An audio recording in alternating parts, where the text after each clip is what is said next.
Halo 3 is all about the things that we wanted in Halo 1 and 2. The brutes they were added in a little too late, I think. And we didn't have a chance to really flesh them out. And so that's what we're doing for Halo 3.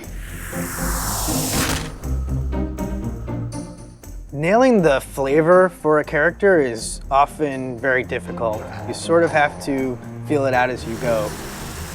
The brutes in Halo 2 were meant to be more like the barbarians in Rome. And we wanted the brutes to typify that abusive, evil invader.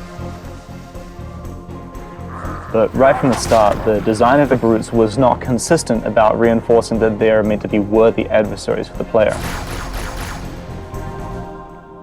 Now that the elites have left the Covenant, it gave us a problem for Halo 3. For the brutes to behave kind of similar to the elites, they have to be totally redone because they're not interesting to fight. He was just a damage sponge. There were no interesting reactions. There wasn't an interesting death. The only tactic the player has is just pump them full of lead until they fall down. It doesn't really turn out to be really good gameplay.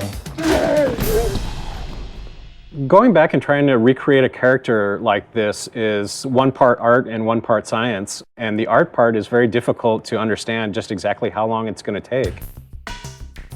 Concept artist tries to communicate through composition what the idea is trying to get across.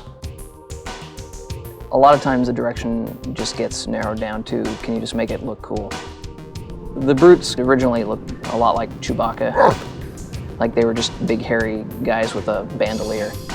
I looked at a lot of animal reference, rhinoceros and some gorilla. Their natural body plating is brutish. This was our way of like kind of pulling them into the fold of the Covenant. They've got kind of ancient looking buckles and gauntlets and leather straps holding all that stuff together, making them a little more serious bad guy, I hope. Everything the character does, whenever the character moves, we've created an animation for it.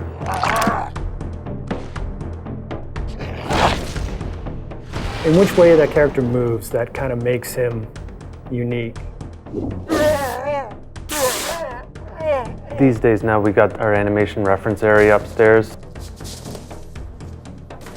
We just take it upon ourselves to go film us doing each individual motion and then work that into our animation. If a brute is punching the face off a Marine, we're going to embellish that. We're going to make them punch the jaw off too. We're going to make them just punch straight through that Marine. God damn, that looked like in real life. I was just like, Jesus, that was awesome. When I look over and see Jeremy doing something, I'm like, oh, that's really cool. How can I work something like that into his moveset?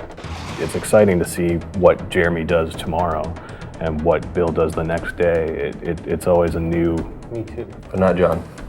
No, Not so much me. no. Nobody likes John.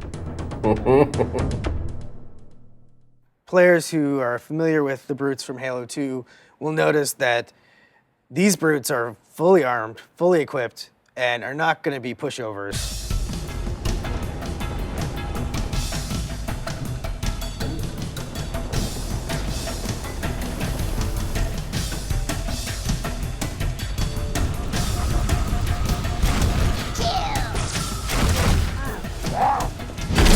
For the game to be interesting, like the guys that you're playing against have to be fun to play.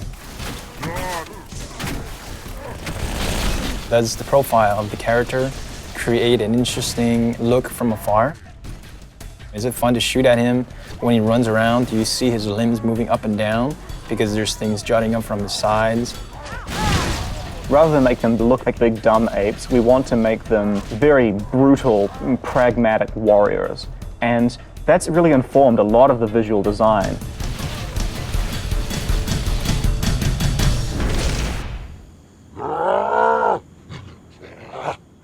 Visually, through the art, we define the different classes. The standard brute has just his normal armor with a very standard helmet. The brute captain has a much bigger headdress. And then the brute chieftains have very elaborate headdresses and very elaborate shoulder pads and armor on them. The interesting thing with some of the ideas that we came up with is not only do we need to figure out how the brutes interact with the other Covenant, but also how brutes interact with brutes. And we developed the idea of the brute pack.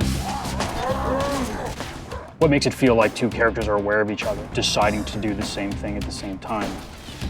Maybe you're kind of come around a corner and see them doing some sort of an activity that has nothing to do with fighting, but it's going to give you sort of more insight into what the brute pack mentality is like. We have this really brutal behavior now, which is just the chieftain saying, everybody throw a grenade, and as a result, a second later, you have grenades flying at your face. That's always going to give the player a little bit of an adrenaline rush that, oh my god, now this guy's right up in my face, I have to back up and hit him hard.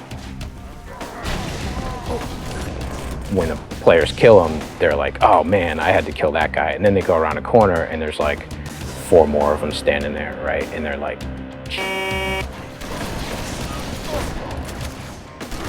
I think the brutes bring out sort of the indignant, self-righteous aspect of a lot of players. So I'm hoping to hear a lot of, take that, and I can't believe that you have invaded my planet and I'm gonna throw you off. And we hope to really bring people into the character and the drama of the situation by putting them up against these really brutal characters.